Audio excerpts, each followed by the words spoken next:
The plan is I'm going to start everything out with a remember. Okay, so this is when we take the notes, you always go back to that remember, and then what do you got to remember? Well, the subcomponents of biological molecules determine the properties of the molecule. Okay, so keep that in mind, especially when we get to the biological molecules. Water is very much like that, even though it's not one of the four biological molecules you gotta know. So remember, that might be something you would write in your notes and just have it at the ready.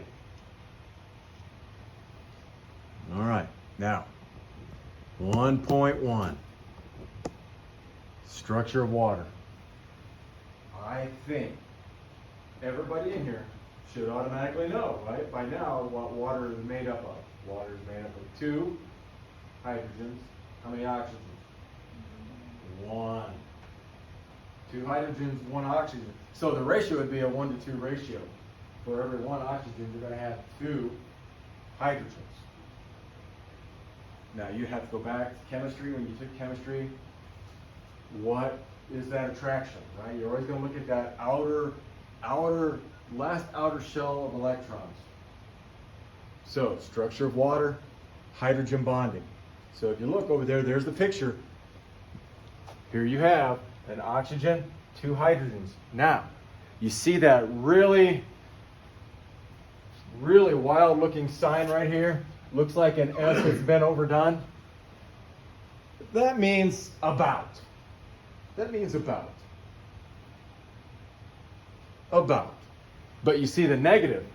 This end of the water molecule has a negative electrical charge. And yeah, that's the type, remember, this is the type of electricity that you find in outlets. It has a negative charge electrically. But if you look at the other end, the 2 hydrogens, look, there's that funny symbol again. They're almost always going to be positively charged. Almost always going to be positively charged. And then the H's are held on there to the oxygen with something called covalent bonds. Polar covalent. We're going to go in here in a second just exactly what that is. Now, one thing I want you to notice. This is a covalent bond. Do you remember what happens to electrons in a covalent bond? Are they given away?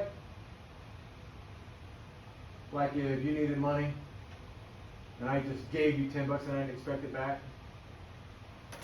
Or, you know what I'm saying? Think back to your chemistry. Think back to chemistry. A covalent bond is sharing of electrons. So this one here needs 2 more electrons to be happy. It's going to get 1 from a hydrogen and 1 from that hydrogen. 1 won't do it. It's got to have 2. And once that happens, it's sharing the electrons. So the oxygen shares its electrons with the hydrogens and vice versa. Now think about it. When these are orbiting the atoms, when these are orbiting the atoms, which atom is bigger? Don't be shy, come on. Which atom is bigger? If you get it wrong, who cares? Oxygen is way bigger. So which one are they going to spend the most time around the electrons?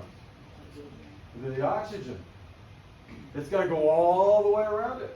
And so, remember, your electrons are negative. And so that's where you get this negative charge right there, because there's more electrons here than there are here. And then as a result, there's less electrons here on the hydrogens, and so they're almost always positive. And so then you have what's called a polar molecule. This is a molecule that's polar. Now, if you don't know what a molecule is any structure that's made up of 2 or more atoms. Well, that fits the bill. It's made up of 3, 2 hydrogens and 1 oxygen. So it fits the bill. That's the water molecule. But it is a polar molecule. And polar just means it has opposite ends. Well, we know this has a negative end. We know this end is positive. It's polar. So that's where they get this polar. Earth is polar. Earth has the opposite ends. It has a north pole and it has a south pole. We're polar. We have a head and a tail. Having opposite ends. So here's your covalent bond. pretty strong bond. Of all the bonds, it's like the second strongest of all the bonds.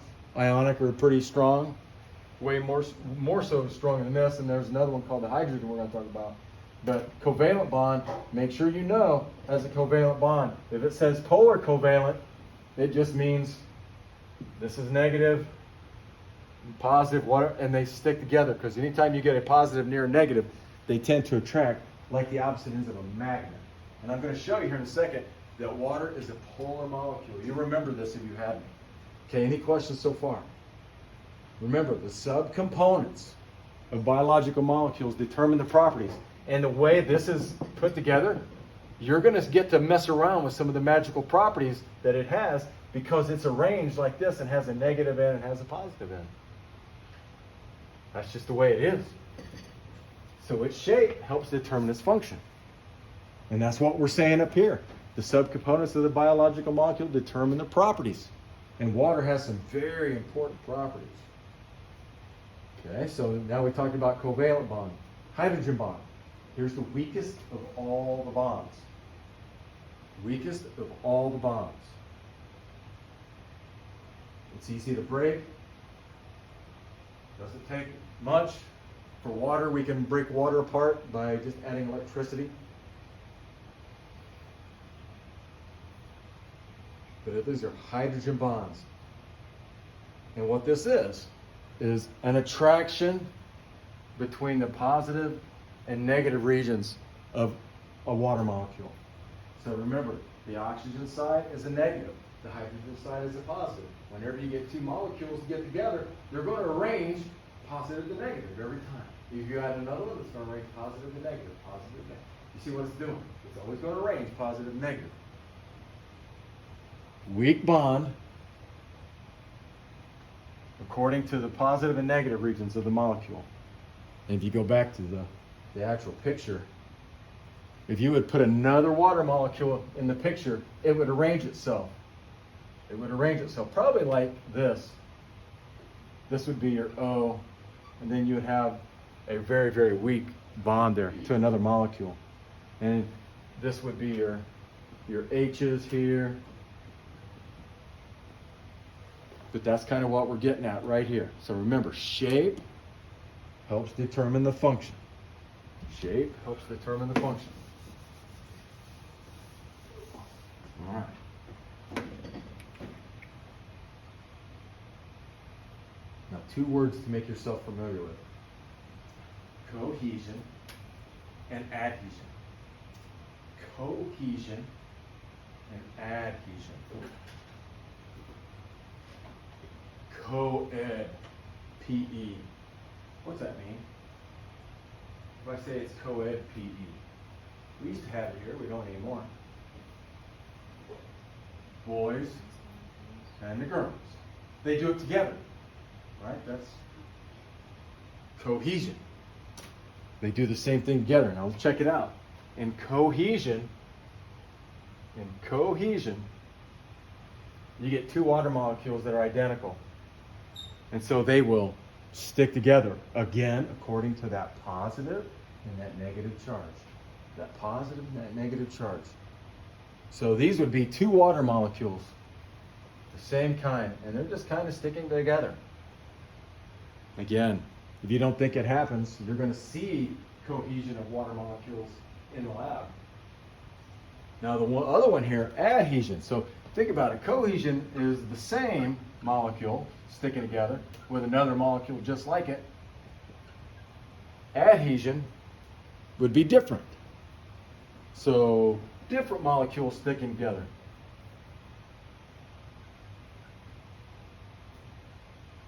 Different molecules sticking together. Now here's a good example of that. You jump out of a swimming pool. The water just doesn't fall completely off of you, does it? It sticks to you. And so those positive and negatives of the water molecule are sticking to the positive and negatives on your skin, on the hair. And the only way to get them off quickly is to take a towel and dry it off.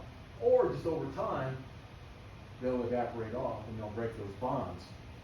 But cohesion is when you get two molecules that are alike and they stick together. Or adhesion is two different molecules that stick together.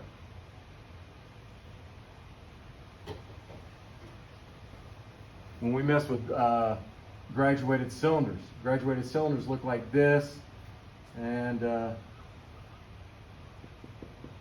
they have measurements on it, right? And when you have to measure something, you'll notice that the liquid never is straight across. It is always in a curve. That's called a meniscus, because the water is sticking to the glass. It's like clinging on. But the stuff here in the center, the water, or whatever liquid you got, it's nothing there for it to stick to. And so it tends to drop. And on the meniscus, you always measure the bottom of it. You never measure on the top where it's stuck in together. Never. Always measure at the bottom. But this is an example of adhesion. I'll show you another one.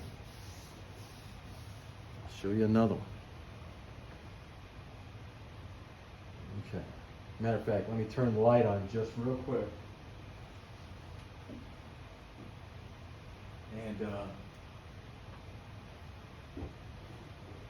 Adam, may I? You guys remember this? When I had you had me in class? Oh wow, dude, you got some good stuff going on there. Okay, so I charged the balloon, right? There's positive and negative. If water has a positive and negative end, what's it going to do with this balloon? If water didn't have a positive and negative end, nothing would happen.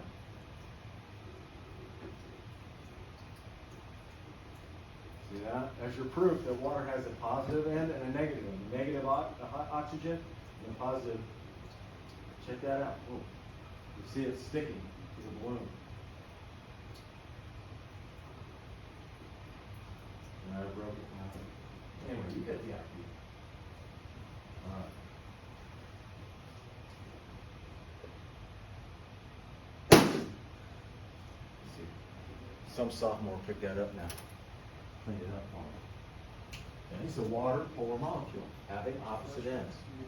Okay, now, properties.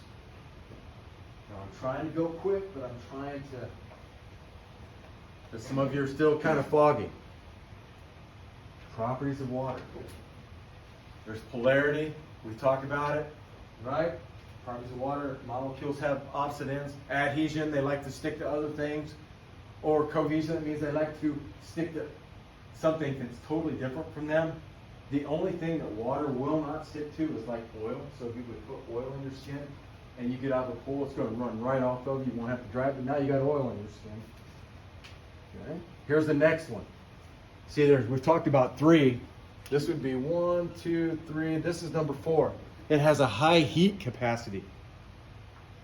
Has a high heat capacity, which is cool. Thank goodness it does. Thank goodness it does, because without that, the oceans couldn't store the sun's energy and keep some of us warm. High heat capacity. That means basically that if you want to boil water, doesn't it take a while to get some water boiling? Yeah, that's because it can absorb massive amounts of heat. That's just a characteristic of it. That's one of its abilities. It's one of its special tricks. And so you just got to keep adding energy, adding energy, adding energy.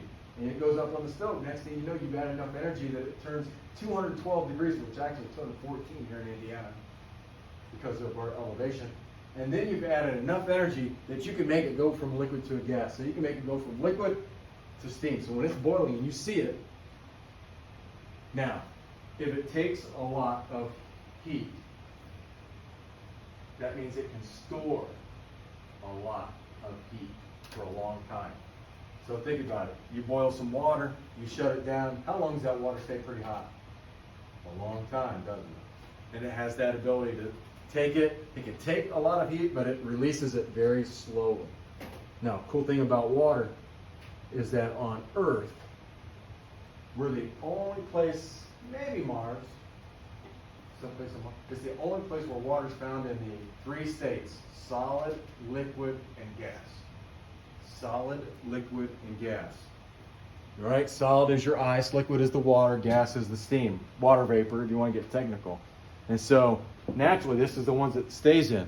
This property helps some things actually survive on the planet. You know, think about it, is you're sweating. What's that sweat doing with the heat in your body? It's It's releasing the heat from you, right?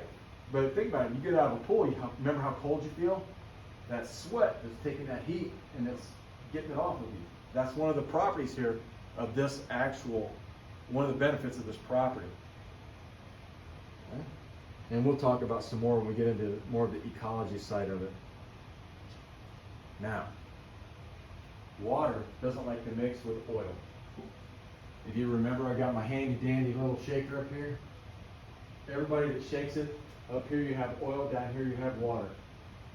And you shake it, and since they don't mix, look at it, they've been sitting there the whole year, nobody's shaking them yet. But they won't mix. That's because of this property of water. It will not mix with anything that is not charged. So like that oil, it doesn't have a positive end. It doesn't have a negative end. And so, as soon as I do that, you guys watch, and they won't mix. By the time I'm done, just 2 minutes, it'll be separated out again. Right. It repels. This would be number 5. Number 6, it's a great solvent. It's what they always hear called the universal solvent. The universal solvent. The universal solvent. In other words, you can put many, many things in water and it'll dissolve it. Oil is a hydrophobic. You know what? I keep forgetting that you might not know. What's hydro mean? Water. What's phobic? Scared of. So water always repels like oil because oil is a hydrophobic material, and it's hydrophobic because it doesn't have a positive, it doesn't have a negative end. Okay. I got to get back in the swing of things. I just got to assume you guys don't have it all. So now, I have salt water over here that you're getting ready to use. You pour the salt in, what water does, water breaks the salt up. Na, it's attached to a Cl, but when you put it in water, look what happens. Because the water's charged, it sticks to the atom and it breaks it up. It's wild how it works. It's a great solvent. Now this is beneficial to you guys and to me because if we get too much salt in our body, we have to drink water. You ever get thirsty because you've had too much Rick's pizza? Too much China Garden? You're drinking water like crazy. That's because water's a great solvent. Your body knows that, so it's drinking it. Next thing you know, you're sweating out, you're peeing out, whatever it is. Okay? It's a great solvent. The universal solvent. All right. Any questions? Now, let's see. Next class, I'm going to put up an actual AP question over the notes. We're going to see if you can get it. Okay? And I think you will. I think you'll be just fine. All right.